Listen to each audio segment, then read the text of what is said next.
Depending on who they have to play and the matchups that take place, you have your number one receiver in Kyler Murray when he's running around and he knows, hey, I can throw it up to number 10. He's going to come down with the football. That could be huge if he's not there. And you see it every single year in the playoffs. The big-time guys make the big-time plays when the lights are on. And we saw it last night with Travis Kelce and Tyreek Hill. And when you don't have your go-to guy, it's really, really hard in certain situations when you don't have him and he is not there. So I think it's going to be vital for him to get back and to be healthy for them to go on a run to even contend to be a Super Bowl champion. They need their number one receiver. See, so this might be hard to follow. I do not think taking DeAndre Hopkins off of the Arizona Cardinals makes them a better team or makes them a team that's equally as good, right? This isn't an Odell Beckham Jr. situation where we're going to be like, oh, if you take Odell off the team, it's going to make Baker so much better. Blah, blah, blah. That's not the same case, right? DeAndre Hopkins makes the Arizona Cardinals a better football team, but I don't think it changes their ability to compete without him, right? They won games this season, 2 games on the road. DeAndre Hopkins wasn't there, and neither was Kyler Murray, right? So I think when you have a guy like Kyler Murray on your team, a dude like Cliff Kingsbury that understands offense, the Rondale Moores, you have the Zach Ertz, right? The AJ Greens, you have the James Connors in the backfield. They will find ways to get offense, right? They will find ways to produce points. They'll find ways to continue to be dynamic because they have already, right? They've had to play without D-Hop, and there are some things that I think D-Hop does better than anybody in the world, whether it's combat catches, whether it's making the short catch on third down. He's great at all these different things, but I believe the offense is still just as good. So to me, this team has every opportunity to compete for a championship that they do with DeAndre Hopkins than as they do without. Now, the problem is this.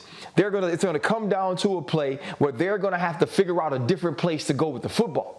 But as far as being able to score points, being able to be explosive enough to compete with the teams in the NFC, I think the Arizona Cardinals are still more than capable.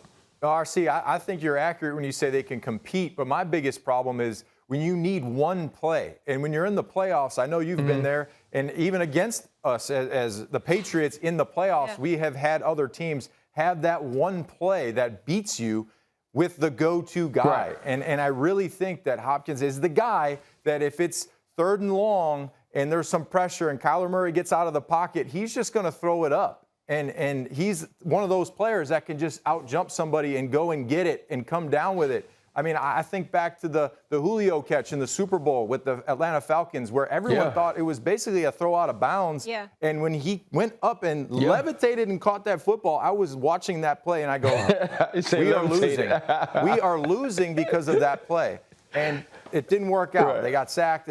But anyway, just that particular play along the line in the playoffs, you've seen it. I've seen it. There's a play that happens. You go, oh, my goodness. Like, that wouldn't have happened without that guy. So I think he's one of those players. Yeah, and I will say that Kyler's off-target throws double without having DeAndre Hopkins on the field. Yeah. And when he's there, when he targets him, and I'm not a huge stat person, but he's getting the first down 53% of the time.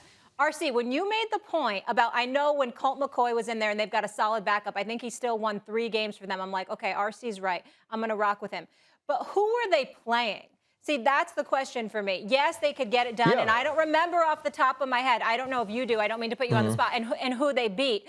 But, it's one thing in a regular season game, and then we're talking these playoff juggernauts.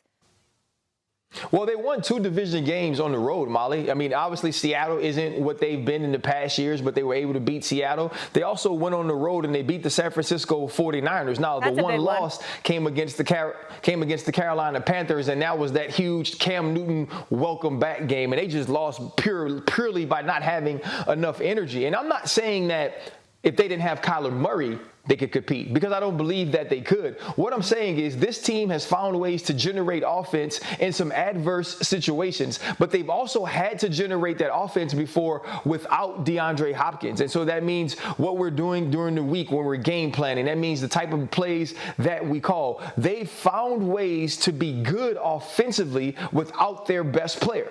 And so I'm not saying that all of a sudden you take DeAndre Hopkins off this team and they're still just as good good per player offensively. But I do believe they can still be as productive. It's just going to have to look a different way. And maybe Nico's right. When it comes time to make that one play, maybe now it's a Zach Ertz. Maybe now it's an A.J. Green. Maybe now it's a Rondale Moore. Maybe now it's a James Conner who's been amazing in the past. You know, you have all these people, the Christian Kirks. And so I think that as an offense, they'll be okay. Probably the larger loss to this team that we don't talk about is the fact that J.J. Watt's been gone. Yeah. That's bigger to me than losing DeAndre Hopkins, and I'm sure many people may disagree, but I just look at this offense, the way the air raid is run, they'll find ways to score. Yeah, but, you know, I think that we can all agree that when you start picking little pieces that are talent off a team, eventually it's a problem. So they're going to have to get them back, I think, for the playoffs. To make a deep run in the playoffs, you need your best players. That's how you win in the league. You got to have your best players on the field. Thanks for watching ESPN on YouTube. For live streaming, sports, and premium content, subscribe to ESPN+.